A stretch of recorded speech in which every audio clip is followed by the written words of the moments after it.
This is your announcer, Shannon Saint Mainframe, welcoming you to our IP Livecast.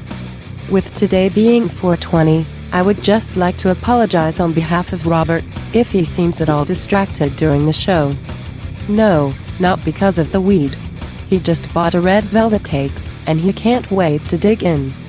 When you're in your 40s, wake and bake takes on a different meaning, I guess. Our IP Livecast starts now. It's true. It's true. And I'm waking much earlier at age 40. Although I'm going on not too much sleep today. I'll talk about it on the show. I went out last night. Uh-oh. Robbo was out on the town, but it is 420, and I have my bong because it's a special occasion. I haven't smoked yet today, so I'm stone cold sober at the moment. How is that possible? I woke up late. I was out all night. But welcome to RIP Livecast. It's Rob here with Sid and Darren. We're here every Saturday morning, and you could watch us live on YouTube, on Twitch, on Facebook, and if not, you can download the archive shortly after at those locations or wherever you download fine podcasts.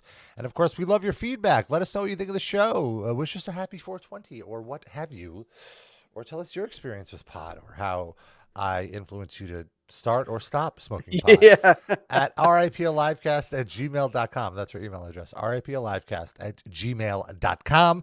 And also, we do have a 24/7 live chat going.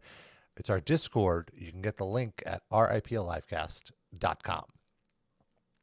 That's all the plugs for now. Gentlemen, I went yesterday to a goth convention.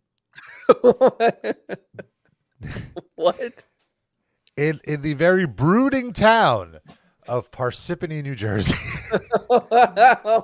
This is fake. This is a fake story. No, at a castle.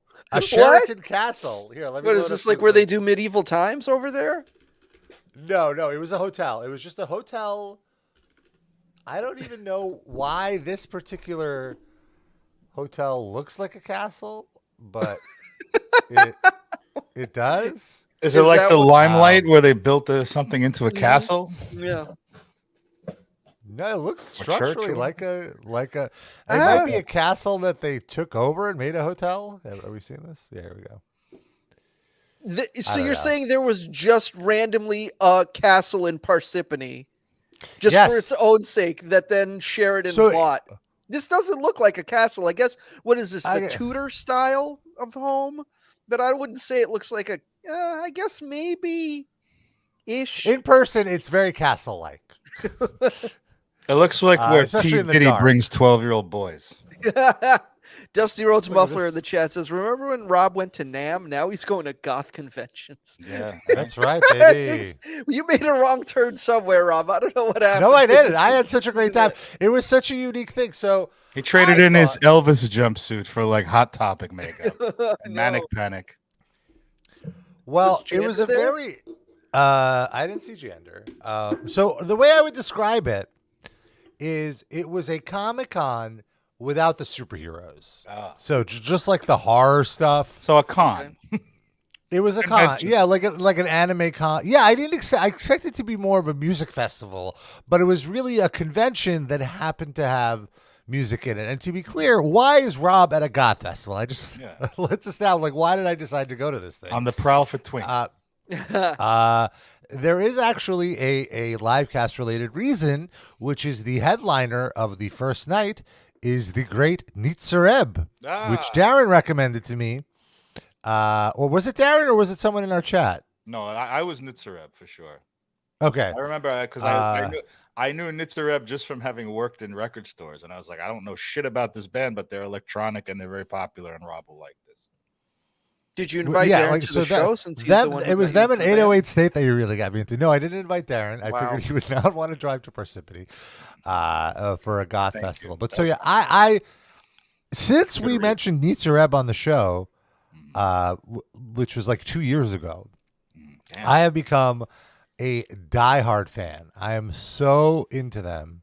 I love them, and I really wanted to see them live. I would look up like YouTube videos, and they're a British band. So they don't really come around that often. And they're relatively obscure. You know, like they're pretty big in the electronic scene, but overall, you know, they're not. You know, they're not that huge. Like they don't even have a wiki. That's really wow. That's or it's like I don't know if they don't have a wiki, but I just remember it had like no info. Like I had to look up stuff on their like Apple Music bio had more information. Like their drummer wrote the Wikipedia entry. Yeah, like that. That's it's just they're pretty obscure. And so they don't really play, and they announced for the Vegas festival. Dusty Rose Muffler points out they might not have a wiki, but they have a wiki feat. Tony Atlas now likes Nitzer Ebb. I saw that they were playing. So they were playing this new metal festival in Vegas next weekend that System of a Down is headlining. You flying out there? Well, I thought about it because I really, really want to see System of a Down live. It's been too long. But I heard bad things about this festival. First of all, it's in Vegas, outdoors, in the middle of the day on like turf. Not turf. It's not on that bad in April, is it? No, it's bad. Last year was outside of December through March. I've never been to Vegas. Last year they had it, and I had friends that went, and they had a very unpleasant experience. And in general, it's like way too many bands for one day. It's they announced like 200 bands. I don't. It might be like a little less, but over 100 for sure. You don't have to see all of them. You just go see the ones you're into. Sure. Well, what that means though is every band other than System of a Down probably is only getting like 20 minutes. So it's not even worth it. But so I thought like since they're flying all the way out here to go to Vegas, maybe they'll do some other shows. And so I kept tabs, and the closest show and the only Northeast show that they're doing is at Parsippany, New Jersey at the Sheraton for VampireFreaks.com presents Dark Force Festival. Are they opening for Uncle Floyd? Well, look at this festival. I want to load the first of all, the website is like straight out of 2005 GeoCities. Oh, well, isn't Vampire Freaks a website from 2005 GeoCities? Yes. This festival reminded me that Vampire Freaks still exists. If I'm not mistaken, I went to high school with the guy who started this website. Wow. Oh, really? If I'm not mistaken, it was one of these gothy social media type sites from that era. Oh, there's this dude named Jethro. Sorry for interrupting, Sid, but it looks like Vampire Freaks is completely just rebranded as a hot topic. It used to be like a message board, right? I feel like it was like a community more than just like goth clothes. But I'm correct. It is Vampire Freaks that this guy started. Jeez. Oh, so you know the boy. I've never actually. Okay, so this guy was like a friend of our pal Lonnie. He was in his circle, but by the time I joined the clique, he had already either dropped out of high school or moved on, whatever. So we were sort of like ships passing in the night, where I would hear stories about this Jethro guy. Now he calls himself Jet, apparently. But can't be I never actually Jet Barrelson, I guess. Yeah. By the way, don't be in 99. Be careful if you're in a circle with Lonnie, you might get nutted on. I've heard. Maybe that's why Jet left. Yeah, so it started as a social network. I remember, this was like around slightly after Wimit, if you remember the Russian social network. I remember that was the first social network. To MySpace. It predates MySpace. Or MySpace? Okay. MySpace was the American answer to Yeah. I remember because it was like the first social network, and it was explicitly for Russians. And it was very huge in South Brooklyn. I would say like it had a 90% market share of South Brooklyn. Like everyone in South Brooklyn was on it. And to the point that Americans started joining just to be a part of the fun, and they would get kicked off because they're not Russian. Like it was like a whole segregation, I remember. It seems illegal. Nowadays, yes, but this was the Wild West of the early aughts, late 99. We spent a good amount of time at our college radio station on the computer just browsing Wimit profiles together. I believe, yes, we were catfishing. Oh, really? We were definitely doing some catfishing at the college radio station. What would you pretend to be a woman, or like how were you catfishing people? I remember you'd post about your radio show and try to promote it on there. I don't know if I want to go into detail here. I don't remember this. What did you do, Rob? I believe there was a girl that Noah didn't like. Okay. And she was on there, and we created a profile of a boy. Oh. And like catfished her that like this boy liked her or something to like get it. Wow. I don't quite remember the details. So like get information out of her or something. Oh, something no. Like that. Wow. Something stupid like that. You just admitted to a federal crime, Rob. Good job. We had a lot of free time. By the way, that graphic, that flyer for that festival is like, this is a little inside baseball, but we were just talking about someone we know that just did one of those graphics that was very, it reminded me of that, like very amateurish and out of 1997, who I can't say on the air. No. So anyway, this was amazing. So we walk in, and it's a hotel. You know, like you walk in, and it's a. Who did you go with? I went with my friend Katie. She's the only other person other than Darren that knows Nitzer Ebb. I met her through I met her through the Nobodies. They were the drag queens that reviewed wrestling. I'm not sure if we discussed this on the air, but and so Katie, she would always post about Nitzer Ebb. Like, she's the person in my life that closest resembles my taste in electronic music. Okay. Like, she likes all the obscure bands that I like. She's way more into, like, she's more knowledgeable about it than I am, easily. And so I messaged her this. I was like, hey, I know you're like the only person I know that likes Nitzer Ebb. There's this really weird festival in Jersey. 1 day prices aren't that bad. It was $60 for a ticket for 1 day, which seems all right in today's marketplace. Like, I would pay 40. Like, I feel like $40 would be a fair price to see them, but because of the fact that they never play, I'm down to do the, $25 upcharge or whatever it is. Factor in bridge tolls, you're paying over $100 to see this band. It's in North Jersey, so I don't think I think I only paid like, I think just one way I paid a toll. And that was just because I just wanted to get home. Other than the mental and emotional toll of having New Jersey. There was no park, and it's North Jersey is like, I never go up north to Jersey. Like, anytime I'm in Jersey, I'm taking the turnpike south towards Philly or Virginia. I never go up that way, and it was just like, it's such a weird area. Like, the whole area is office buildings. There's no civilians anywhere. It was like totally dead, and then it's like, are we in the right place? And then boom, out of nowhere, this castle just shows up. And so we walk into the hotel lobby, and it's immediately they take over the whole hotel. So everyone there basically was there is goth. Yes. And like, the people working the front desk, they all have this look like,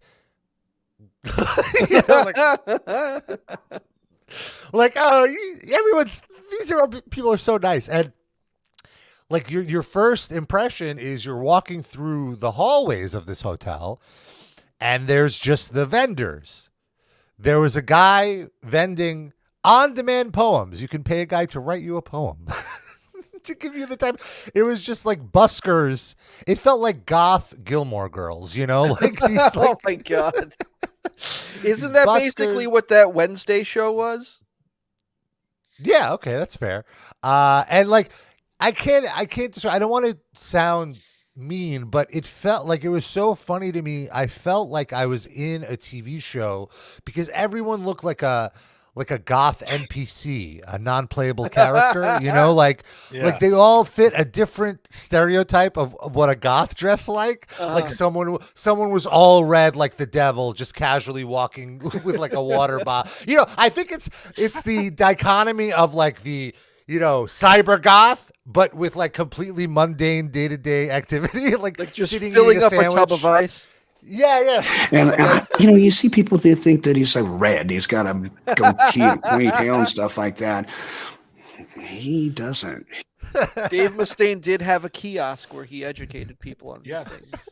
Approach me and I'll tell you why your costume's wrong. Only $5. Also, I will say the festival was very organized, very good with communication. they had the schedule up. The schedule was on time. I learned Nitzer Ebb was playing at 11:30. This was already after I'd purchased my tickets.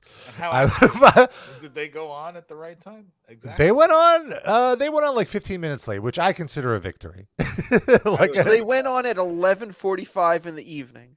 Yeah, they didn't finish till 1. I think they actually went on a little later than 11:40. But these are creatures of the night, Sid. Come on. They're just climbing out of their coffins at 11:45. This is what I love about New York and their 11 p.m. curfews. I was like, oh man, I really wish. And it doesn't really make sense too, because for a festival like this, the headliner doesn't need to play that late at night. The headliner could play at like 9, and then you could have smaller acts after them for the real party animals to stay up, you know. But whatever, that's a different thing. Anyway.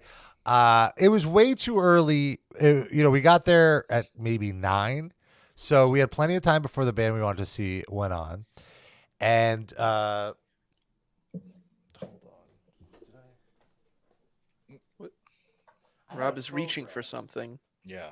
I don't know if Bobka threw up. Yeah. Or I had a Dark Force Fest program. Oh, okay. I wanted to read some of the. Gives a heads up. Use your microphone voice, Rob. We can't. I don't have it. All right. Maybe it's on the website. But put it on the Discord when you get it. Yeah. Yeah. There was this one room that it was a conference room, and they had a presentation of it was like 2 people, a boy, a man, and a woman. I'm trying to find the Warlock Family Wonder Show. It was. And it was a stunt show full of laughs, excitement, and adrenaline. Get out of here. Death-defying acts, cutting-edge nonsense, and dad jokes from the distant past. Anyway, these are the 2 corniest people doing insane stunts. They they hammer a nail through their ball sack? What do they do? What kind of stunts? They had animal traps, and the guy would just put his hand through the animal traps. Oh. And that's it. That was the stunt. But was it like sleight of hand, or was it like, look how much I can injure myself? Yeah. It was just, look how much I can injure myself, I think. Because there was like bleeding? You saw blood? There was no bleeding. How do you put your hand in an animal trap and not bleed? That's a good question. So maybe it really was like tricks, and it just was really This is them. Oh, boy. The woman was... This is actually, I feel like, not a good photo of this woman, because she was very attractive and very voluptuous. This guy looks like if Ethan Hawke gained 100 pounds to play Chris Farley. This guy, Vincent D'Onofrio ate Ethan Hawke. So we're watching this in a conference room. It's fluorescent lighting. Like the atmosphere couldn't be. Do they have like a PowerPoint? PowerPoint of bear traps snapping off. Yeah. Can I say also, in this photo, they're standing in front of like fucking C clamps and like shit, like fucking woodworking machinery everywhere. Like it's just all around. Yeah, like that's kind of their vibe. Did she like pierce her nipples while doing the program? Anything? At the end of the event, you could staple money to their body, and you could staple a $5 bill to her titty. If you want. Real. Was it like her titty through clothing, or she took her titty out? She didn't take her titty out. No. Oh, get the fuck out of here! But I mean, like she had it exposed. You know, like you could still.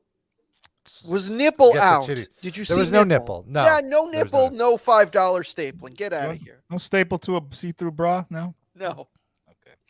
Also, I wanted to say that equipment. If you go back for a second, that was actually. That was not related to them. That was Nitzer Ebb's instruments for the music. They were pressing vinyl LPs backstage.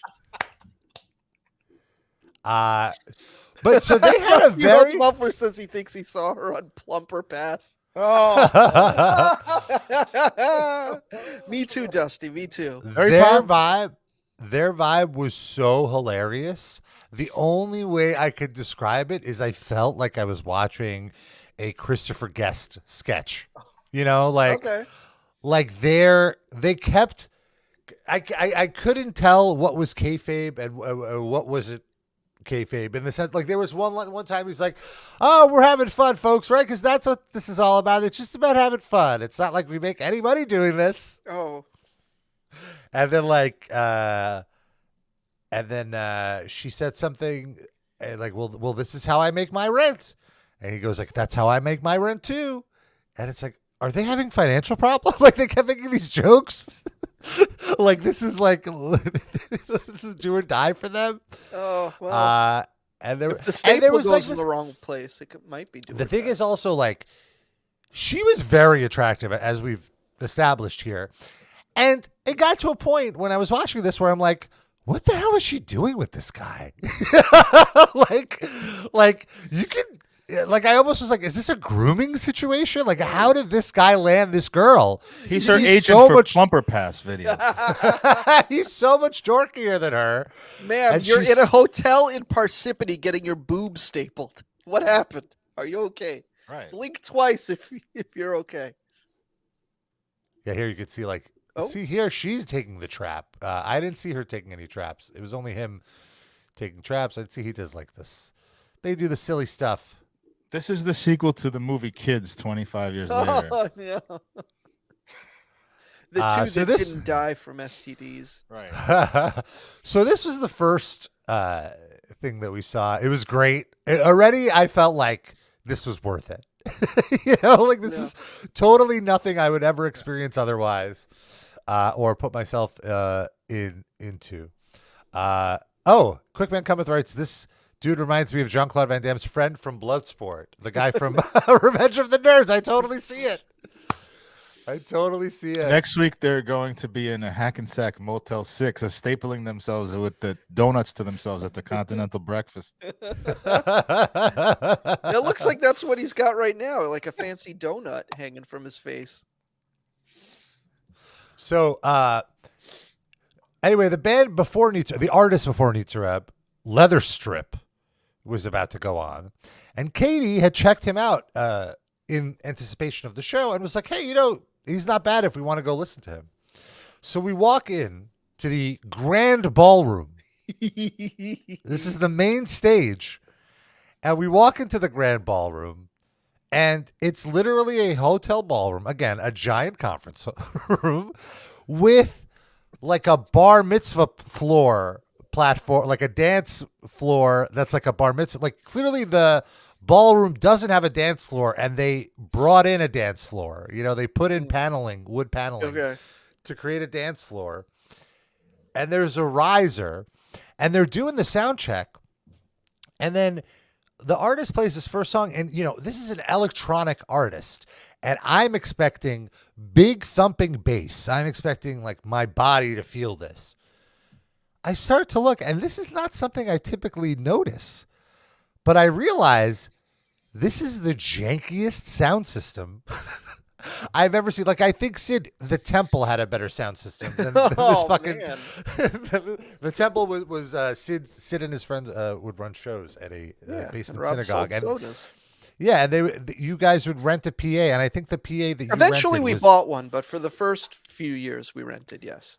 It was insane. So it was just basically two giant speakers on each side of this shitty stage, this shitty bar mitzvah stage, and then just two monitors on the stage. That's it for this giant ballroom that fits 5,000 people, 4,000 people, thousands of people. Is this on the hotel or is this on the promoter? This is on the promoter because the hotel has this room was not made for concerts. Okay. This room is just a blank room. They come in and they set up the stage, so they could have sprung for a much better sound system, especially for electronic bands. Like I was they would have to raise ticket prices, Rob. That's fair. I was so offended. Like the singer, his mic, the mic which is provided by the venue, his vocals were blown out. They didn't even properly mix his vocal. Like I was blown away. But in spite of that, Leather Strip was very fun to watch live. Again, not something I would normally watch, but essentially, Katie made the joke that the Is Katie calling in at some point? I feel like she should join us to tell the story. Katie basically said that like they're running the show using karaoke equipment, which is very accurate. Like that's what it was. It kind of felt like watching industrial karaoke. But this guy was really, really good. And you would think with a name like Leather Strip, I would get the hint, but it didn't hit me until he took off his shirt and was wearing a harness. And had very gay tattoos that, this is a gay guy. This is a gay guy doing gay industrial. Right, I know that guy. Yeah, we've hung out in a dark corner once. When he turned around, you recognized him. Yeah. And so Leather Strip was really fun. And then the main event was Nitzer Ebb, and I lost my shit. I got so excited. And even right before Nitzer Ebb, there was like a little weird. Everyone in this hotel is such a character. This particular character that we ran into, we incurred right before the show started, reminded me of like late 90s SNL Will Ferrell. Okay. He was there with his younger sister and her friend. And when I say that, you probably have an image of like, his younger sister and her friend are like 15, 16. Like, no, they were clearly like in their mid-20s at least. Okay. He was like he walked into we were in the middle of the front because I wanted to get close enough. How did you know this was a brother and sister? Did you talk to them?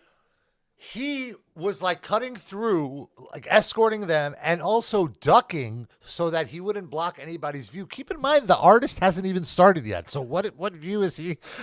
He's like, hey, and then he's like, sorry for blocking you guys. I'm just here with my sister and her friend. I want to make sure they have a good time. I'm from Chicago, but. So that was Chandler. Maybe. And then my family, they just moved up here and I'm living with them for the next month until I move down to Key West a month from now. Full life story. And, way more and than I need for this. Exactly. This is all like what? And I just want to make sure my sister has a great time before I go. I'm just here for her. So I'll just duck down. I'll try to duck down as much as I can until the show starts. It's like, you don't have to duck down. And also, you don't have to stand there. Rob is 7'2". Yeah, like you can leave. Then like he keeps coming back and forth like he's doing security for them. And it's so weird because they're fine. They're not even they're like, what are you doing? And then right before they go on, he like brushes us aside, like, excuse me, I just want to take a photo with my sister. Can you take a photo? And he like directs it, like, take a selfie. No. Do it horizontal. Don't do it vertically. Do it horizontal. Yeah, that's great. Oh, great. Okay, you two have a great time. Okay. What the fuck? This reminded me of when I would be on vacation with Jennifer, and like she's, her business is photography and photos and publication, and whenever we'd be somewhere and someone would, could you take a photo of us? She would the interaction would take like 18 minutes because she was like, no, I like this ideal photo to be taken. Yeah, but then they, they would sometimes they'd look annoyed, but then she'd give them the photo and they're like a shaft of light would come from the phone, like this is the best photo they've ever seen. So, Rob, did you take the best photo that this brother and sister had ever seen? Oh, I didn't take the photo. They took a selfie. He was directing her to take the selfie. Oh, I thought he was asking you to take the picture. No. Jeez. Did the sister seem annoyed by his antics or like fine with it? She was indifferent. She was there to party though. like she was really into Nitzer Ebb. I mean, everyone was. You can't not be into it. How many people would you say were there for Nitzer Ebb? Like, what was the capacity of this space? Yeah, like I'm trying to think. It's very hard for me. Like once we get in the thousands to like quantify, but I want to say definitely at least 1,000, maybe 2,000 people. Okay. In the ballroom, it was a very big ballroom, and we got. And I will say, with all my complaints about the sound, we got close enough, and Nitzer Ebb specifically clearly had a sound person because their sound was a million times better than Leather Strip. And Leather Strip did have a few technical difficulties at the beginning. But even still, like, so it was so interesting with Nitzer Ebb, it's a guy and a programmer. And the programmer is this girl, like barely making any effort. But the guy, the singer, was so good. he was so animated. He was like a theater kid, and it like really drew you into the show. Like here, let me play. I posted some stuff on my Instagram. How old is Nitzer Ebb now? Well, this guy seemed like he was in his 50s. The original people. They were around when I heard of them. It was yeah, they came out in the 90s, I think. So they've been around now for 30 years. Maybe even or late 80s they came out. Yeah, late 80s they came out. Yeah. I was losing my shit to this song. It's like they're Enter Sandman. Yeah. He kind of looks like a more tolerable David Draymond now. I was thinking the same thing. Yes. I thought he was like a little bit of a. Sorry, Sid. That's right. I think he looked like a chubby Phil Anselmo a little bit. Okay. Like his manner. He's so good. He has such great stage presence. A little bit of a look at his dance. As I mentioned, Phil Anselmo. Yeah.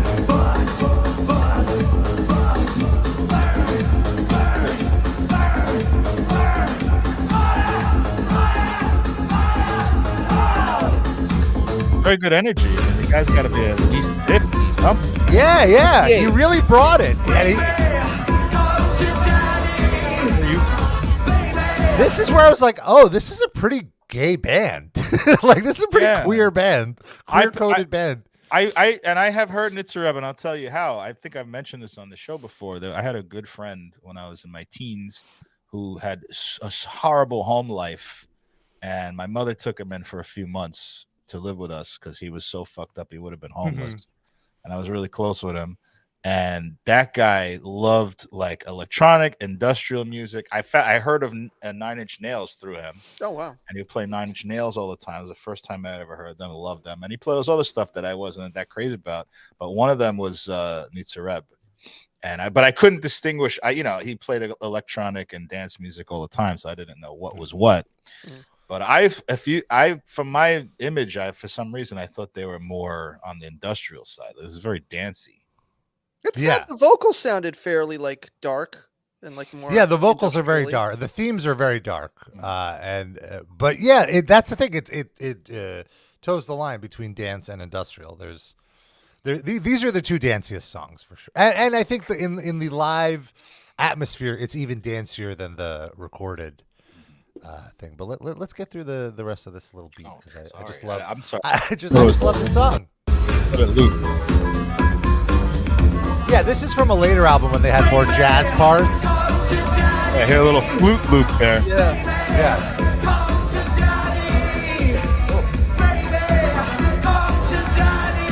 Oh yeah, I see Draymond.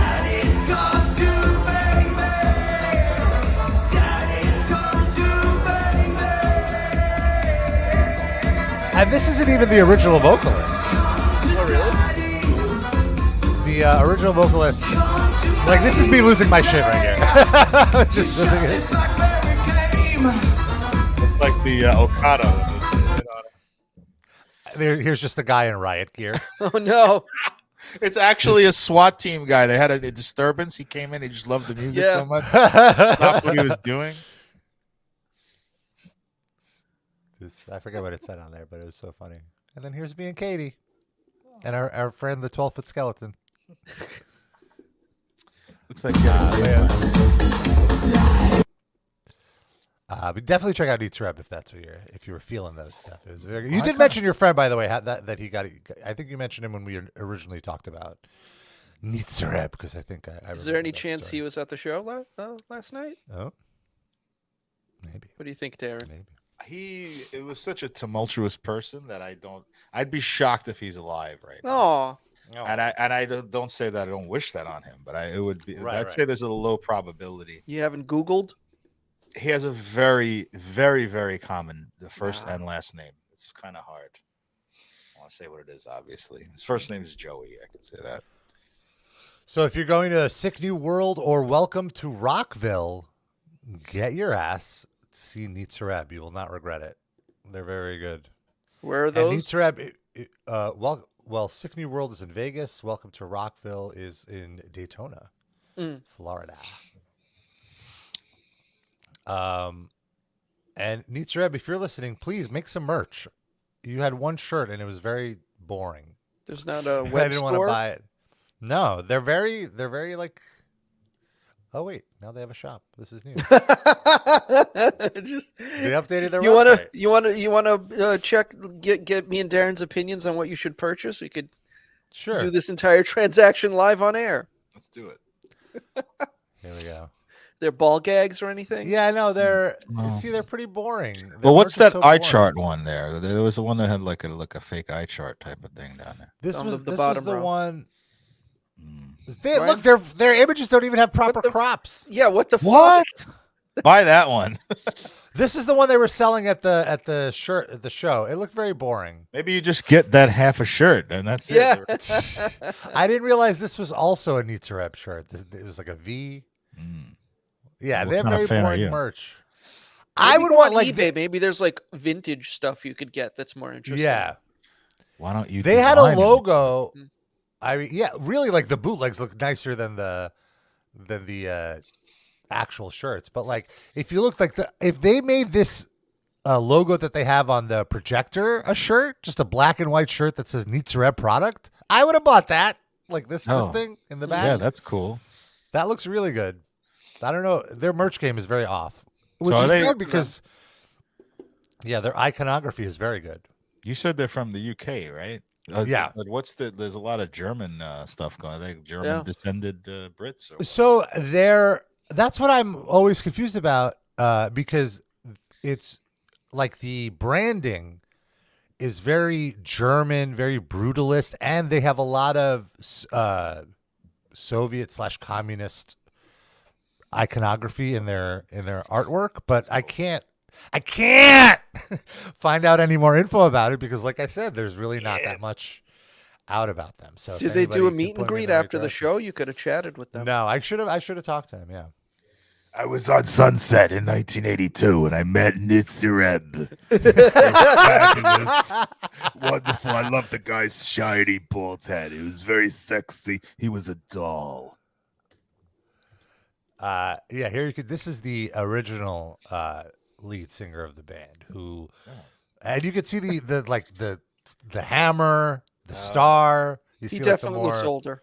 But so what happened to him? Because this says 2023 on it. Yeah. So what happened? So the guy that was singing is typically one of the synthesizer programmers. Okay. And the singer has decided that he no longer can be on the road because he has substance abuse issues, and anytime he's on the road, it's very hard for him to abstain. Parsippany brings out the worst in him. Well, look, you're in the middle of nowhere, in a hotel full of your fans. A lot of them probably have drugs. It's very easy to get caught up in it. Were you offered any illicit materials? I wasn't actually. No, I was not. But I brought my own pot. But that's not illicit anymore. That's true. Nobody gave you any Parsippany purple or anything. Oh, I'm sorry. I actually had it wrong. It wasn't even. He didn't leave the tour because of rehab or anything. He left because he, even though he had stopped drinking, he had been diagnosed with cirrhosis of the liver, and so he cannot be on tour just because he needs to, be by a medical facility. God damn. So that shows how hard he partied. And are his vocals better, worse, same as the guy that you saw? So I looked up the live footage, and I think I like this new guy more. Oh, okay. Like he's the original singer. His name is Douglas. Who are you? Douglas McCarthy. I don't think he puts as much like pizzazz. Maybe that's because he's fucking dying. Yeah, this guy's his liver is broken. That's fair.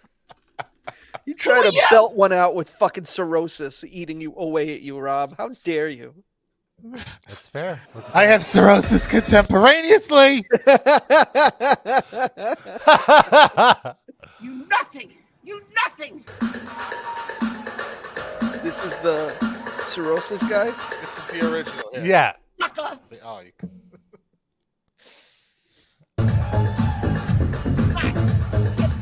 This is how I want to see that. The other thing is like the light show was like the most basic ass bar mitzvah light show.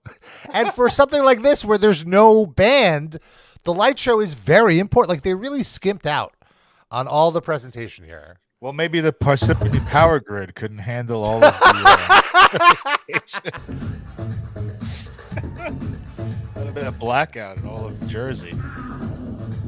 Sorry, this is Oslo.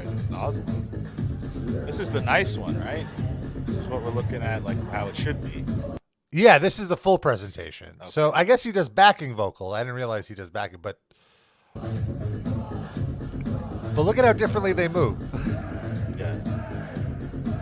Well, cirrhosis is a bitch. It's like Right Said Fred and Elvis Costello sharing the stage.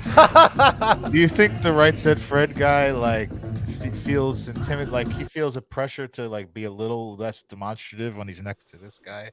Probably when he's next to this guy, and then now that he's out on his own, he could really let it out. He can shine. Yeah.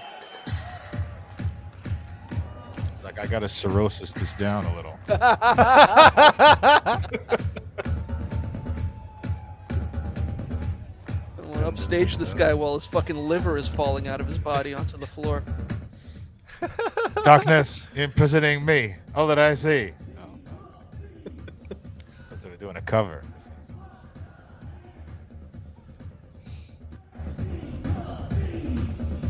Anywho, great stuff. If you find yourself at Parsippany next April. Oh my! So this is a yearly thing. They've done this previously. Yeah. Council. How many years? Do you know? Let's see. Since 1893.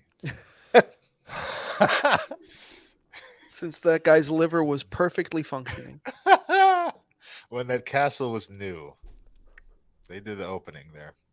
How far is this castle from the restaurant that Mike Francesa and Bill Parcells did the commercial for? You gotta have the veal. That was also in Jersey, right? Yeah. I mean, Parsippany is such a Mike Francesa caller town, you know. Yes, and northern Jersey, which is where the Giants played, so it must be very close by. Yeah. I remember when we had our training camp there one year, because Hackensack was flooded. Could you imagine plopping Mike Francesa into a hotel that's having a goth convention? Oh, and then there's a guy dressed in riot gear. Riot gear. You're gonna wear riot gear? I mean, come on. It's an insult to our brave men in uniform. Back after this. He's on the phone with Mons the whole time, just demanding an explanation for what he's seeing. What's this Nitzer Ebb? What's a Nitzer? What, how do you nitz? Someone explain this to me. Oh, boy. I've seen a lot of things in Parsippany, but there's a new one. Back after this. So I want to read some of the events here. We have Creepy Coloring Book Hour. How'd that become a thing that adults do coloring books now? That's been around a while now, I feel like. Yeah. 10 years. It's an art activity for all ages. Join us in a relaxing 1-hour coloring book session and receive an official Vampire Freaks coloring book featuring original Vampire Freaks artwork. Separate ticket required. All ages. Did someone bring like a 6-year-old to this? Yeah, I didn't see any children here. I guess I saw some like 18-year-olds maybe. How much is the separate ticket for the coloring book session? It was like $10. I think it was like $12 because you have to buy the coloring book. So it's $12 for the coloring book, and that's yeah. Okay. Yeah. Fair. Dark Force Drag Show Q&A. Get to know the Dark Force Fest drag queen performers in this no holds barred Q&A session. No holds barred at all. Wait a minute, and that was last night? This would have been today. I would have absolutely. I was gonna say it's the fucking season finale of RuPaul's Drag Race. What kind of self-respecting drag performer is busy at a fucking Q&A at a goth festival and not watching the show? Ever heard of a DVR, Sid? There's spoilers. Rob had the finale spoiled while he was at this goddamn. I did. Fest. I'm 71. I don't know how to fast forward or rewind. I'm still on Blockbuster tapes. Were there any familiar drag queens on this panel, Rob? I didn't see any familiar. Well, that's the thing. It's very interesting seeing all the different freaks, so to speak. There were a lot, or no, I wouldn't say a lot, but a significant amount, more than you would expect, of cross-dressers at this event, which was interesting. Cross-dressing meaning what? It's not drag because it's not showy, but they're just like. What would you say by cross-dressing? I would say you're not trying to convince anybody. I see. So couldn't that just be a masculine presenting trans person then instead of? It could be. Yes, it could also be that. But I feel like there's a distinction. Like you could tell, just based on. But yeah, you're right. I could. I'm interested in what you said. To me, it looked like they were a cross-dresser. I'm no expert, but I didn't seem like they were. But in general, it was a very, very queer-friendly community. That's good. In fact, one of the panels is a EPOC community panel, eclectic people of color. EPOC. Does that mean like black nerds and stuff like that, or is it like LGBT themed? No, I think people of color. Yeah, no, I think it's black and brown people because it's developing community for the vanguard. How? Eclectic meaning they're into like anime and Star Wars and not, you know what I mean? Like, yeah. So they're not fitting the stereotype of black people is what I took out of that. Yeah, that's how I took it. Yeah, so it says, are developing a community for the vanguard creative ideas of melanated peoples to be welcomed, realized, explored, and promoted. Many people, no matter their ethnicity, do not know the history of eclectic arts, culture, and the legacies they are charged with upholding. So, and then Rob, what legacy have you been charged with upholding, Rob? Can you speak to that? Just for the fags. Whoa! Hey-oh! What? I have to uphold the fag legacy. That's right. Dropping F-bombs. I can say it. Title?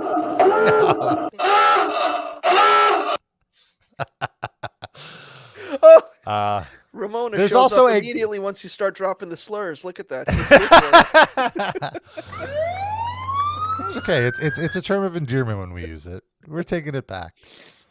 There's also a Goths of Color panel. In this panel, we celebrate and discuss the role of people of color in the goth community. Join us for an open dialogue as our panelists discuss their experiences on how race intersects with alternate subcultures and the impact that people of color had on the goth community. Can I just make an interjection here? I did not know until long after that goth exploded in the United States that it was unusual for black people to be goth because there's so many in New York City in the 90s. It was I feel like there were more black people in that community than in other communities dominated by white people. I think they were more represented. There was so many really attractive goth girls my age that were black back then. And then I found out years later when the internet came out, that was an unusual thing, and black people felt excluded from that community. Elsewhere, I think it was a New York thing. You could I didn't know that right, Sid? I guess Rob, you were old enough also. Yeah. Oh yeah, sure. Absolutely. No, there's a lot of so some other. Let's see. What are some more fun panels that you did? Industrial dance class. Oh, well, a lot of these are there weren't that many on Friday. Step into the rhythm of the night. Learn and explore cutting-edge movements. This is the rhythm of the night. Beats of industrial dance. Lace up your boots. Adorn yourself in riveted flair. Join us for a high-energy workshop. That reminded me of something that's on YouTube that's very short. It's a minute that I want to play, but this is hilarious. But I'll cue it up and we can keep talking. Yeah, send me the live bats lecture. What? New Jersey's Batman is bringing his family-friendly live bat exhibit back to Dark Force Fest. Joseph D'Angeli's Bat Cave is the only facility specializing in and catering on bats and bat conversation in the New York, New Jersey area. Bat conversation. This is a good title for a panel. Make It So, a cosplay and maker panel. Like So, S-E-W. Oh, okay. How do you know that name? That's a bat conversation. Unts. Twitch DJ panel. Ever wanted to connect IRL and with a Twitch DJ? Find out with the 60-minute panel. Paint a wooden coffin box. Now there's an activity. Gene Simmons immediately sued them. Yes, I own the rights to all uses of coffins in the world. I sent you that thing, by the way. Yeah, I got it. It's a minute 20. I won't. No context necessary. I'm not going to tell you anything. And also, it's all in Spanish, but you don't need to know Spanish at all. And it's captioned anyway. Hello, buenas. Sí, buena, Brea. Hey, ¿quién anda ahí? Arturo Merán. Arturo, ¿de dónde, brother? Estamos aquí de Salcedo. Ah, de Salcedo. Saludos para toda mi gente de Salcedo. La gente buena del Cibao. Brother, cuéntamelo todo. Saluda a tu gente. No, yo lo que quiero es pedir a ver si tú me pones una canción. Claro que sí, mi brother, la que tú digas. Sí, yo quiero que tú me pongas la canción que dice, ¿esos son Reebok o son Nike? ¿Esos son Reebok o son Nike? Sí. Pero, ¿cómo se llama? ¿Son Reebok o son Nike? So for audio listeners, this is someone calling into a radio station asking a DJ to play a song with the lyrics, are those Reebok or Nike? Right. Reebok o son Nike? A ver, compláceme, que me gusta mucho esa canción. I really like this. Está muy pegada esa Very canción. popular. ¿Esos son Reebok o son Nike? ¿Será esta, brother? ¿Será esta?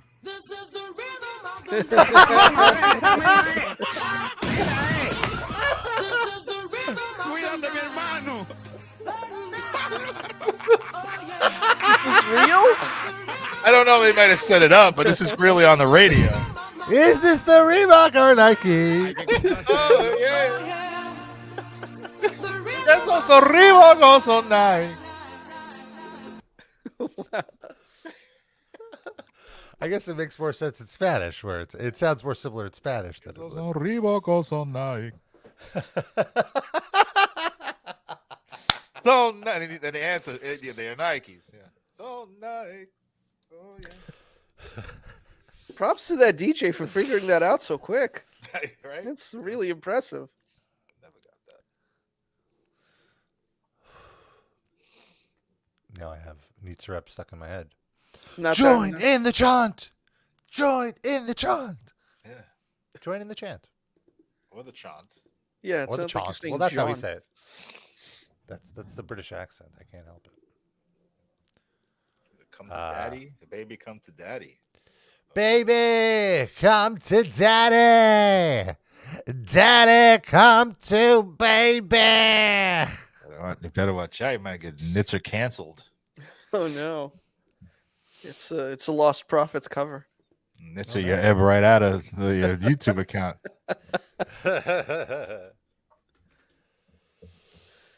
All right. Esos son Reebok o son Nike. What were you guys up to this week? That's what that was the highlight of my week. It was the last week before spring break for me, so I was like swamped with work and also outside school work. So I'm hanging on by a thread right now. But now I'm on spring break, so I get to relax a little bit. But I have a lot of work to do. I have no work to do. I have very little social life right now. Oh, same. But for me, it's by choice. By choice, yeah. It's all going to pay off.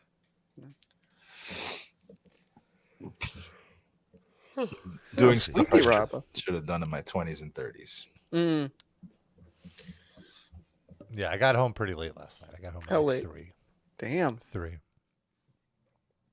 Do you want Yeah, the the second show half ends. of the episode to just be you napping? I wouldn't mind that actually. Wait, 3 p.m.? It is Rob we're talking about. Through 3 a.m. I got home. Wow. And I still woke up basically like a half hour later than I typically wake up. God Just my damn. body was just like, it's time. It's time. You got to walk your dog. How much do you usually sleep? Between 5 and 7 hours, I would say. Oh, okay. On a bad day, 5 hours. On a good day, 7 or 8. Yeah. I never sleep 7 or 8 hours unless I'm sick. My body's trying to make up something that it needs to make up. But normal day, I have no constraints. I don't have to wake up, go to work, go to school, do anything. I go to sleep. I wake up in almost exactly 6 hours, give or take 10 minutes. And I feel refreshed. And I asked my doctor because I'm like, make sure that's normal. He's like, well, you wake up, you feel okay, right? I said, yeah. I said, don't worry about it. That's some people just sleep 6 hours. Yeah. Yeah, I could feel refreshed on 6 hours. Refreshed. Refreshed as well. Sure. Yes. Well, that takes longer than 6 hours. That's your favorite Nitzer Ebb album. Do the chant. Refreshed. That's what happens when you've used your fleshlight so much that the skin layer has worn off, and then you have to send it back to get. Yeah. No, it's one of those used ones that they fancy up to make like new, like refurbished. But yeah. That's what I'm saying. Refreshed. Yeah. You've used it so much that the skin is worn off, so you send it in and they reflesh it. Strangely, it's the same guy that resoles your shoes. They just do it in the shoe shop. The cobbler. It's a 96-year-old Orthodox Jewish man. Just working on sweating over fleshlights in his shop. Oh, another reverse dildo I get? What is this?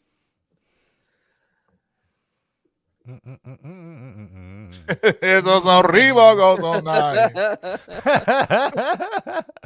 Stuck in there. Very good. Yeah, like I feel like those type of songs are really making a comeback, like the early '90s kind of like freestyle, like in the realm of pop music on the radio, like type of things. E100 or something else. Kind of, yeah. Like I feel like even pop star, like last year, Beyonce, her big, I guess it was 2 years ago now, "Break My Soul." It was just a sample of one of those '90s songs. I forget what it was. I don't know. Hold on. Well, Baby Got Back. A lot. Everything I hear on the radio when I happen to. Baby Got Back. Like was Nicki Minaj? She. Oh yeah, that's right. Robin S. "Show Me Love." That's what it is. Oh, Beyonce did that. I didn't even know. Oh yeah, every song was a sample of that. Yeah. Everything seems to be like either covers or samples of, 90s songs right now. Or even it was that Rocket Man kind of Elton John. Oh yeah, with Britney. Yeah. In that cover of himself. Yeah. But I'm all right with it. More freestyle. We need more freestyle in the world. No, just an observation. That was not positive or negative. Mm-hmm. Rob, on your ride home last night, did you listen to the Taylor Swift double album? No. Right. I don't like Taylor Swift. I shouldn't say that too loud. I don't like Taylor. There may be a mob outside your house within seconds. I think she's very basic. The SWAT team from the Nitzer Ebb show is gonna like I love Beyonce. Like I think she is a wonderful artist, but I feel like I just don't get it with Taylor Swift. I don't understand why her basic bitchiness is so popular. I feel like I've enjoyed more Taylor Swift songs than Beyonce songs in my life that I've heard. But both of them are sort of like a thing where I listen to it and I'm like, I understand that this is like the best possible production value and extremely talented people are behind all of it, but it just does nothing for me. It doesn't move me. It's not bad, but I'm left like with no real emotional response to it whatsoever. It's just like, yes, this is a great version of pop music that doesn't do anything for me. I think both of them in different ways are very calculatedly crafted to for sure sell. No, I mean that applies to a lot of people, but I think they're more. It seems like more consciously done. Like you can have all through the 70s, 80s, and 90s, you would have artists that obviously Metallica was just trying to make money with the Black album, but I feel like that kind of. I would argue that Taylor Swift is like on another level of that.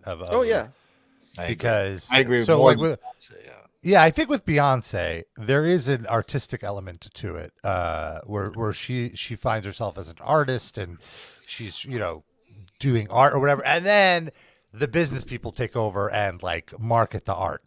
With Taylor Swift, I don't think there's that artist aspect. It's just let's make money. And I say, whatever, but I just think like for this last album, they had like 40 different versions of it in different stores. Like the Target vinyl exclusive has a specific bonus track, and then the Walmart vinyl has another bonus track. So there's like 10 different versions of the album that, all these hardcore Swifties are going to buy and not even like really listen, like just to give her more money. And then after she had already announced these special editions with these bonus tracks that were only available on these certain copies, the day the album came out, she revealed that she's actually releasing a second album in addition to it, which included all of those bonus tracks she made people paid for. Well, she didn't make them pay for it. I mean, she didn't make them, but like that seems like it seems like a shady business practice. But also, like, most of these people don't have record players, so why are they buying vinyl in the first place? Just fucking listen to whatever's on Spotify. It's fine. They're dumb for doing that in the first place and clearly have disposable income to waste on it. So, whatever. Certainly.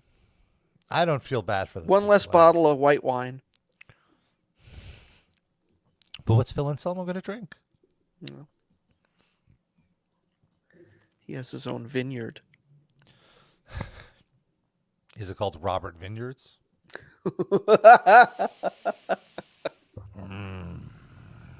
Robert Vineyards.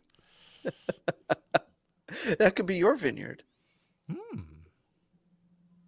I've been getting into wine lately.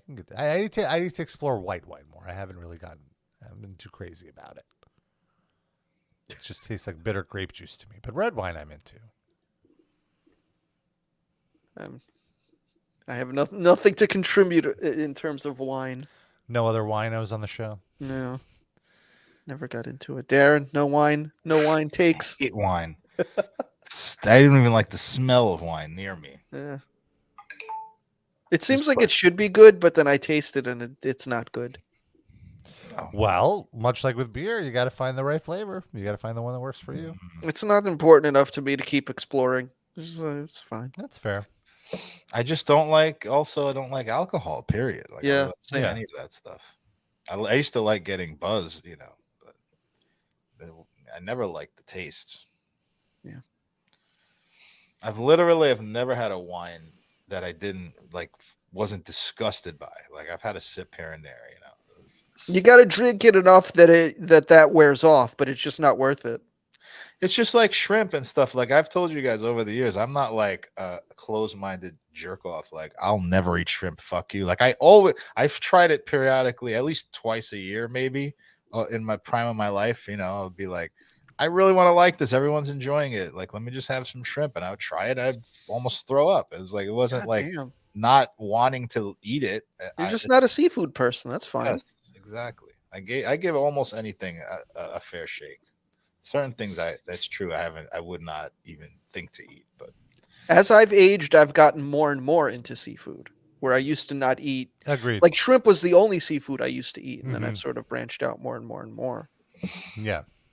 Oysters and the salmons and the. Yeah. Like, especially with salmon. I always ate salmon. Salmon was like the first. But oysters, clams, I'm still. I'm neutral on clams. Yeah, sometimes I could be into it, but sometimes it's a little too much. But I never thought I'd be into oysters, and I fucking love that shit. I love oysters. Yeah, oysters are great. Mussels, I love. Rob's so into seafood, he swims in the Brighton Beach Ocean and just eats the fish out of the water. Oh man, that's like contaminated jellyfish. That's jellyfish. Gross. That's one thing I will not eat. We went to a restaurant, my ex-wife and I, once. And, Sid, I guess you both know, like around 8th Avenue in Brooklyn, there's all these Chinese catering halls. Mm-hmm. And we just said, like that Seafood Palace, that one? It wasn't that one. It was Ocean something. I can't remember. But we went in there, and it was a Chinese wedding going on, I think. But they still seated us in another, like, remote location. And they had all this weird crap on the menu, like lamb face salad, and like she orders a That's lamb. what they used to pick on Rob. They used to call him that in high school. Son face salad. Lamb face salad. So it actually delineated what was in this salad. It was like lamb cheek, lamb eyeball. Oh, see, tongue. cheek is supposed to be good. Eyeball, I can't do. Everything. It was all of the lamb's face. And the guy actually came over. She orders it, and the guy goes, "Oh, sorry, we don't have eyeball today. They only had like 2 of the thing. They had the lamb cheek, and they had one other thing. He's like, I can give you that, but we don't have." She's like, I don't want it. She ordered jellyfish instead. She had to have something disgusting. Yeah, I tried jellyfish once. I was not into it. What's it like? I've never had it. I've never been offered it. It tastes exactly how you would assume. I don't know. Tastes like I don't know what I even think it would taste like. Like rubbery gelatin. Like it tastes like kind of like gum that you can break down. Essentially, tastes like what it would probably. Yeah. I don't want that. I feel like Arrested Development. You eat that, and like I don't know what I expected. Fucking jelly. Is there a sauce with the jellyfish? Do you get a side sauce? Any mint jelly with the jellyfish? Oh, I don't recall. Maybe like a dumpling sauce of some sort to dip it in? Something that won't taste like disgusting jellyfish? Yeah. Just eat something else, maybe? Yeah. The fuck? Who looks at that in the ocean and thinks, I gotta eat this? I mean, it's, when there's not a ton of options. You eat whatever living thing you can kill. That's true. But like we have options. Like who needs to eat that? Those goth people that staple shit to their face would eat that. Staple a jellyfish to her titty. I'd rather watch them eat a fucking jellyfish than staple each other. Maybe listen, if they're all complaining about how little money they make, maybe they'd appreciate that if people just brought weird food for them to eat during their show. They're probably hungry. Hey, Frank from Parsippany on the air. Yeah, Mike, I just saw a woman stapling a jellyfish to a fucking tit. What's going on with that? Oh, what do you think of the Giants? Yeah. Another clown calling. You wait an hour and a half on here to talk about a jellyfish being stapled to a titty. Come on. Didn't Francesa say something stupid this week? Well, what else is new? But yeah, something came across the Twitter.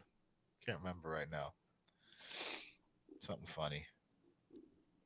I remember that we covered the eclipse anti-science stuff last week. I seem to remember, unless my memory's failing me, that there was another thing. I mean, there's always something. This one seems slightly viral. Deuterino in the chat says he appreciates us. Is everything okay, Deuterino? That seems like a random non sequitur, unless you're like, are you planning to kill yourself and you're saying your goodbyes? What's going on? Why are you just randomly telling us you appreciate us? I mean, we appreciate you too, but I'm just worried. I want to make sure everything's okay. Jeez.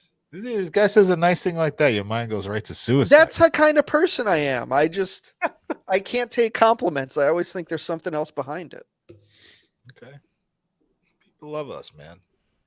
He says that's his entrance. I don't know what that means, but all right. Entrance music. Okay. Yeah. Oh, I just noticed you're wearing your Andrew WK. Yeah. That we got for calling him out on being a bad venue host. Nice guy. That place doesn't still exist, right, Rob? No. Santos? It's long gone. Yeah. We were right, I guess. It was a good venue. It was fine. Vindicated. Yeah. No more venues in Manhattan now. All the venues are in Williamsburg. Where was that house? Like off Canal Street? Yeah. Okay. Just there. Should I guess I haven't even I haven't taken a hit yet, you guys. You haven't? You've had that bong sitting there this whole time? I know. Is it properly prepped? Uh-oh. It's ready to be hit. Watch him pack it. Here's my bowl.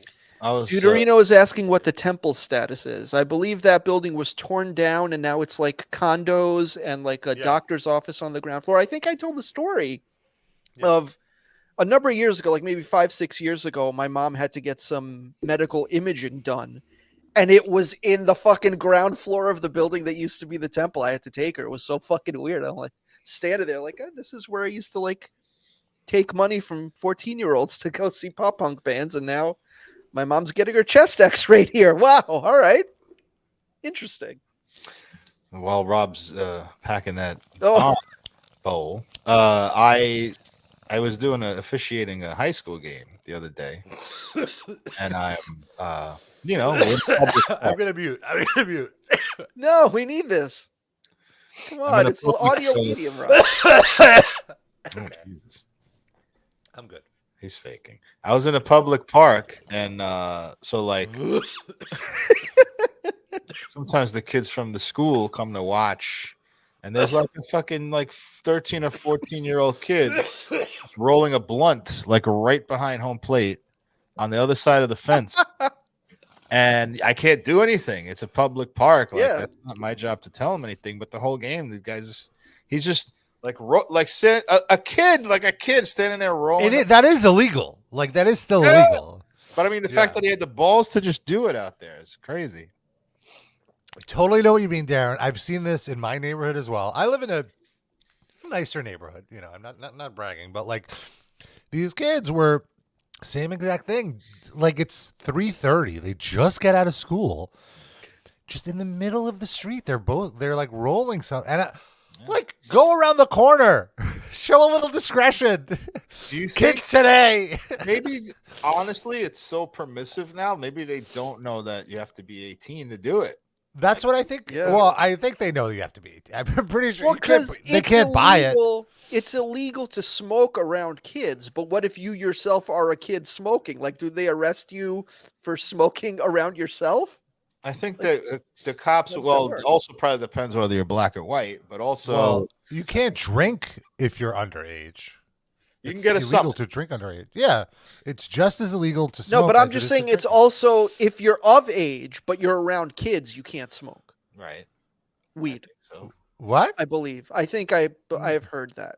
Like in public, you can't like do it like by a school or whatever. You can smoke anywhere you can smoke cigarettes. That's the rule.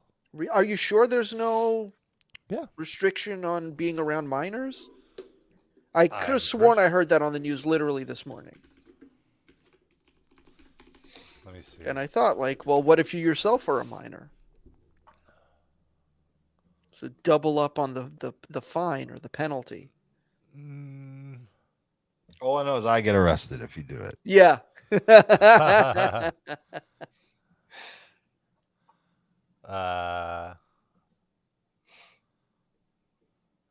We could share up to 3 ounces of cannabis flower with the kids, with each other, but not with anyone over. You cannot give or sell any amount of cannabis to people younger than 21. 21, but yeah, well, alcohol's 21 too.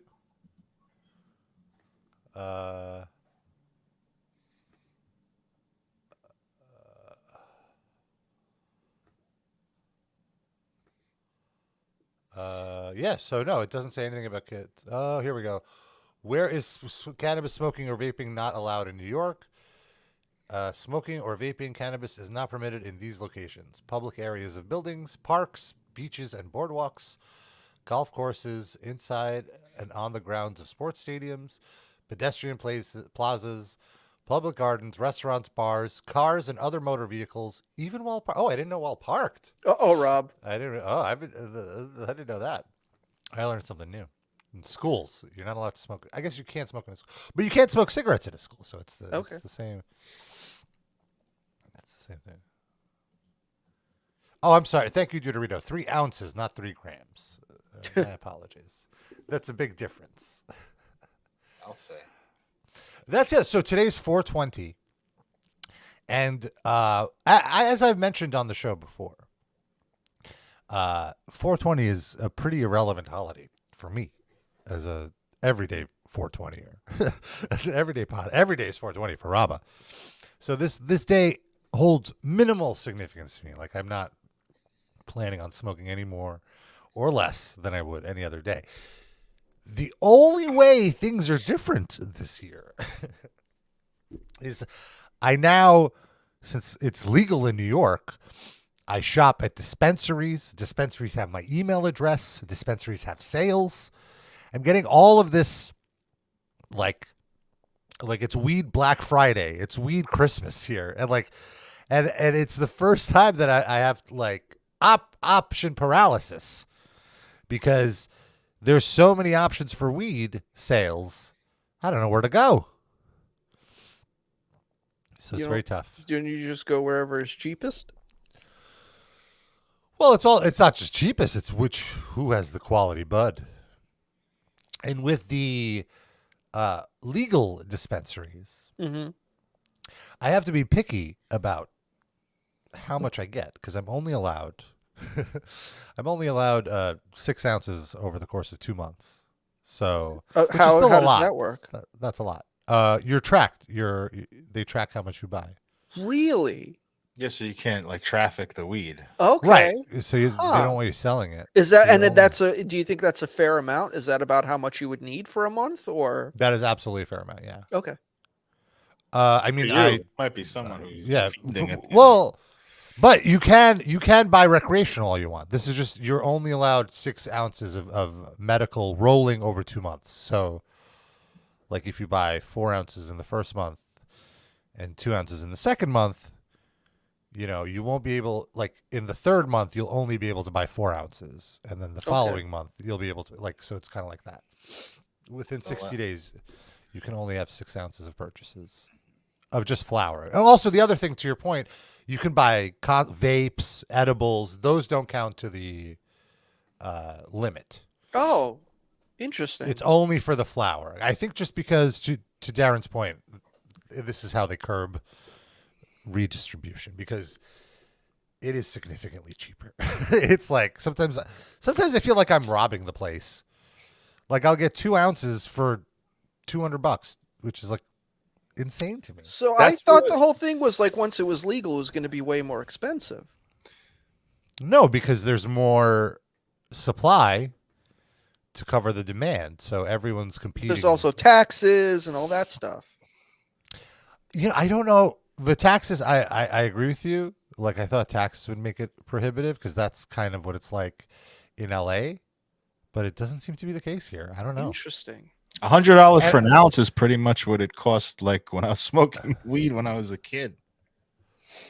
Yeah, like I come from like $300 ounces, so like the base is before the sales, it's $200 for an ounce, which I think still is a great deal. And then when they have like promos and they have like a loyalty program, like a reward with them, all this bullshit, you really can get the prices down. So it's very exciting. To the point that like the illegal drug dealers that I've used, they have had to lower their prices now too. Wow. To compete. But why do you still use illegal drug dealers? For shrooms. Have they lowered their shroom prices as well? They're about the same. The shroom prices are about the same because the market is hasn't been cornered yet. Rob, buzz me in. I got your shrooms. Sunset Boulevard. I've been getting into these shroom chocolates. They've been very nice. Because it's insane too. Because the packaging looks like a Mario Brothers. Jesus Christ. Packaging? Like, I don't know how they get away with this. Are you like microdosing or are you doing this in like full on tripping? No. Microdosing. Because so it's like a chocolate bar and it's you know how like the Hershey's bars are in like there's like little cubes. Uh-huh. So it's split up into 9 cubes and the whole bar is one portion of shroom. So I'll just have like one piece. So like, a 1/9 of a portion. Okay. And what does it do for you? It's like a little lift. I would say you feel like you're floating off the couch. Okay. But and it's very short. It's only like 20 minutes. And I took like 3 pieces during a Meshuggah show. And that was say that 5 times fast. Meshuggah show. A Meshuggah show, a Meshuggah show, a Meshuggah show, a Meshuggah show, a Meshuggah show. You messed it up. Messed it up on the 4th one though. Yeah. Yeah, that's true. He did it. And Meshuggah show is what they do on St. Patrick's Day. It's Meshuggah doing Dropkick Murphys covers. It was pretty intense to be in a mosh. Not like it was great. I wasn't overwhelmed, but it felt crazy to say Meshuggah show. Feel that elevated in a Meshuggah mosh pit. Say Meshuggah Shakshouka. Meshuggah Shakshouka, Meshuggah Shakshouka, Meshuggah Shakshouka, Meshuggah Shakshouka, Meshuggah Shakshouka, Meshuggah Shakshouka, Meshuggah Shakshouka, Meshuggah Shakshouka. That's that fucking serious training. That sounds like a System of a Down lyric. Yeah. Meshuggah Shakshouka? These are the bars, and I'm pretty sure they've updated the graphics, because I vividly remember there was a Mario on one of these. But, don't want to show the website, but, well. I mean, it's clearly labeled psilocybin, so what kid would open that? No, everyone knows what that is. And also, what chocolate bar costs, $40 for one bar? Well, if the parent leaves it in the living room. Oh, yes. Well, don't leave it in the living room, but they're great. Yeah, but the idea is you can't account for what people do, so you don't want to really brand it as something it should go into. Yeah.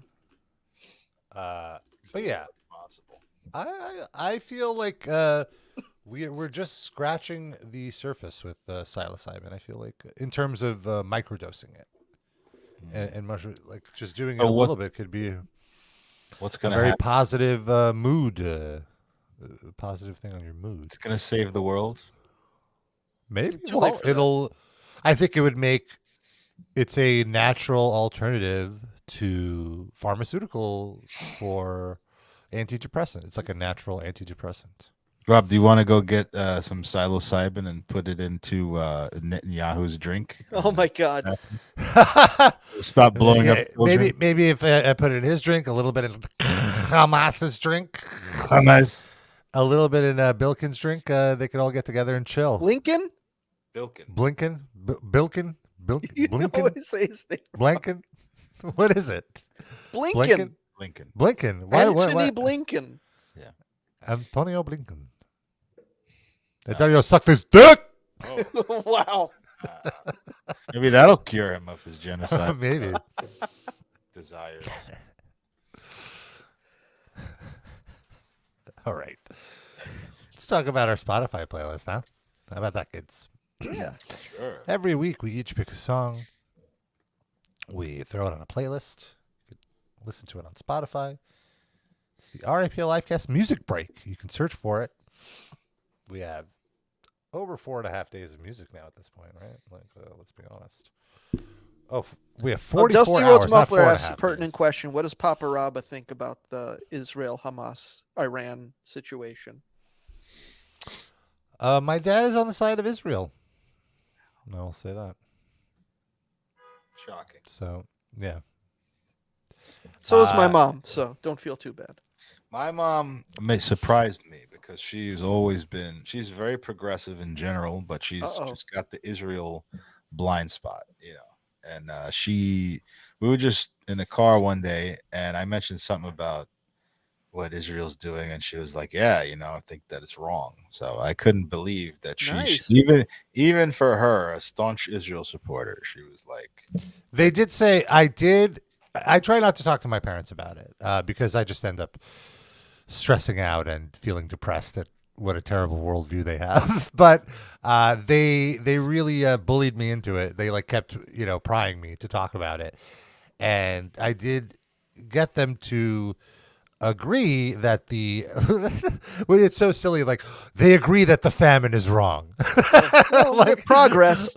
Yeah, at least honestly, I was in a way impressed that at least they could see that as cruel. They could call out the cruelty. Yeah. Even the cruelty of their side, so to speak. It's not just ultimatism. So that did make me feel really good, at least. And I don't know. But anyway, so RIPL Livecast Music Break. And my pick this week is the artist that opened for Nitzer Ebb, Leather Strip. I really got into this guy. It was really cool to, see an artist that you don't know anything about and either, decide just based on what you're experiencing in the moment. And I was really feeling it. Despite the terrible mix, he was owning the moment. He was being Don't say such horrible things about Dropkick Murphys. He was no, he was terrible great. Mix. I see. He was really good, and I would love to see him at the next Pride Parade or Queer Liberation Where is he March. from? Do you know? Is it a local artist or? No, I think he was also British. He had an accent. But the song is "Strap Me Down," and from the album "Music for Bondage Clubs," which I guess now I see why I liked it. It sounds like music I hear when I go to gay clubs. So, yeah, definitely into leather strip, into this. He's from Denmark. Okay. Rob, are there gay clubs that close at 8:00 p.m.? I didn't know that. Truthfully, I haven't been to one in a while because they open at 10 p.m. But the party, like if you go at 10 p.m., there's going to be like 5 people there. It's like showing up at 4 p.m. You're sitting around eating Doritos. Literally, like it's nothing. There's nothing going on. So the party only starts at midnight, and it's 12, and then like 2 p.m. is when it's getting fucking crazy. It's a young man's game. Yeah. Or stimulants. Young man's game or stimulant. Like I was just hopped up on just caffeine. Only caffeine. I'm not gonna go beyond that, but other people do. That's the problem with the scene. Anyway, that's my pick. What's your pick? Sid. I was reminded that back in the day on the soundtrack to the movie Tank Girl, there was a duet by Joan Jett and Paul Westerberg of The Replacements. They covered the song "Let's Do It," "Let's Fall in Love." Mm-hmm. And I went back and listened to it, and it was great. So that's what I put on there. Paul Westerberg and Joan Jett on a lovely little cover song duet. And also, we have a user submission this week. User submission. From Livecast fan LaCroix. He picks the song "Chest Pains" by the band Party Rice and says, "This is one of my own band songs. It's a power violence hardcore project, and it's a song I wrote about having some bad heartburn from having so much LaCroix and alcoholic seltzers. LOL, cheers." So there's that. Darren, what's your pick? Well, it's a coincidence. I played a song from my band as well. Ego. Okay, I played a song from Hector Lavoe, who's a Puerto Rican salsa performer, and he's a huge nerd. He's like a very not photogenic kind of guy. He's just like one of the, but he carved out a great career. He's one of like really the pioneers of salsa in 70s and 80s. And this song is called Mi Gente, but it's like, how you hear Mi Gente and it's like you think he's talking about Puerto Rican people or whatever. I think he's talking about IO Digital Cable. And it does come up, but it's like it's really a song about sort of like being who you are and not my people are outcasts and like misfits, like because he's kind of like a huge nerd. Okay, he'd be at that goth convention if it was in Puerto Rico. I don't know. Do we think they have goth conventions in Puerto Rico? Oh yeah. Oh, well, get out of here. There's plenty of Puerto Ricans that are goth at these. Latinos are all about Day of the Dead. Like it. But isn't that more a Mexican thing? Yeah. I feel like all Latinos are into. Wow, Rob. Stereotype much? I mean, maybe in America they all jump in and participate in it because white people are even doing it here. But that is a Mexican. I say Central American thing. I feel like in Puerto Rico too. I saw a lot of skulls when I was in San Juan. A lot of skulls. Well, skull fucking when you're on vacation. Hey now. R.I.P. By the way, this week is a preemptive R.I.P. to the former lead singer of Nitzer Ebb. For whenever the liver finally gives out. Yeah. Okay. All right. And I guess those are our picks. Also, I want to talk about our Patreon. Oh, one other RIP. Rob ingesting psilocybin. That's great. I was like, what? No, I'm still going to do that. Oh, wait, no, I get it. It's an acronym. So, Yeah, our Patreon, patreon.com/RAPLivecast.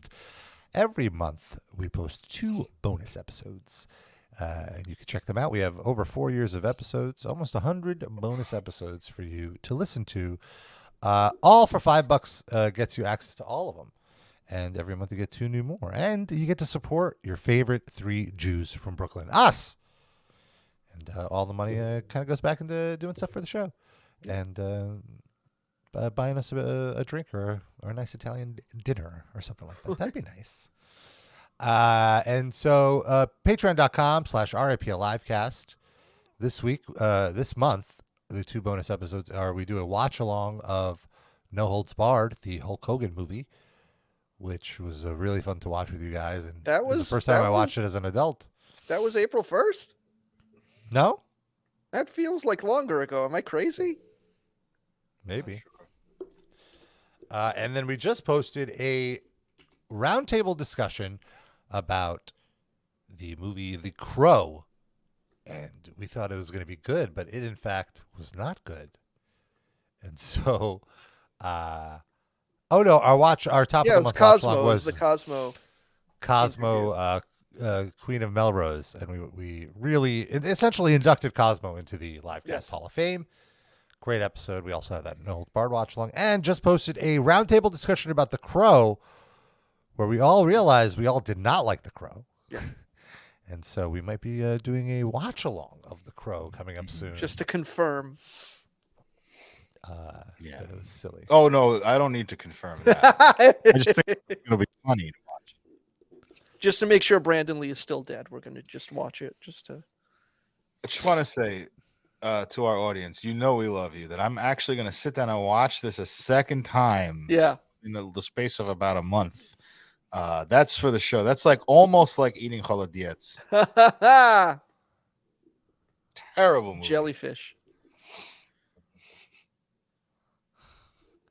And so, patreon.com/RAPLivecast. That would be lovely if you could support us. $10 a month, you get to be a top Livecast fan. And you get a shout out at the end of the show, which is right now. Also, I want to mention on the Patreon, every week, Sid does a TV recommendation column that you can check out. Sid tells you what to watch. Yeah. RIP Livecast, top Livecast fans, how are we doing this? Each one of them is a different type of goth that you saw at the show. And you just identify what type of goth they are. Okay. Eric is just one of those bondage goths. Yeah. Wearing the UFO pants and such. Benjamin, he's the guy dressed in all red as the devil. He is very beautiful. Dan R. is, you have those extensions, like the pink and green fluorescent in his hair, dreads extensions in the hair. He's very beautiful. Mindy Mayer's Kippa, you are just dressed in just like a full rubber suit. Just except the kippa part is cut out. That's the only part. Yeah, exposed. It's an inverse kippa essentially. The rest of her is covered, and there's eyes and breathing holes, no mouth hole. Very specific. Susits, you are one of those people that is like white goth. You're in all white gear, but it's still the corpse paint. Yeah, absolutely. Yeah, it's just like inverse goth is you're being so goth to the contradictor. So goth, you're not into goth at all. Yeah. Mm-hmm. Exactly. Lando Danks, you're a traditionalist. You've got the leather jacket on, you've got leather pants, you've got big boots, and you got like a ministry shirt on. LaCroix, you are doing the more sensual goth look. You got the fishnet shirt. You're like giving a Danzig vibe more. You're like a Danzig goth, I would say. Corey and Scotty H, you guys are doing your best. Peter Steele, you got the long hair. Aaron, you are doing just crow cosplay goth. You are big on the crow. That's what you showed up in. Douglas, who are you? Levison. Tuxedo. Full on. Okay, tuxedo. I was going to say full on bondage gear with the rubber ball in mouth. Tuxedo with the ball gag. Okay, tuxedo with the ball gag. That works. Jander, just naked. Wow. Naked in a thong, I'd say. Just the tightest thong, just to be legal, just to be street legal. Randy Blad, you're just dressed normal. You didn't even know this was a goth convention. He just showed up. He's working. Rent the hotel room. I will be doing a crow cosplay, but I'm going to be Ernie Hudson. Oh, blackface? No. Why would you assume that, Sid? Dressed as a cop. How dare you? I didn't even know he was it's black. the opposite of corpse paint. Everybody at the show is in whiteface. You could be the one in blackface. I didn't even know he was black. I don't see color. Well, anyway, that's our show, folks. We'll be back next week. Until then, thanks for tuning in. We love you. We kiss you. Bye-bye.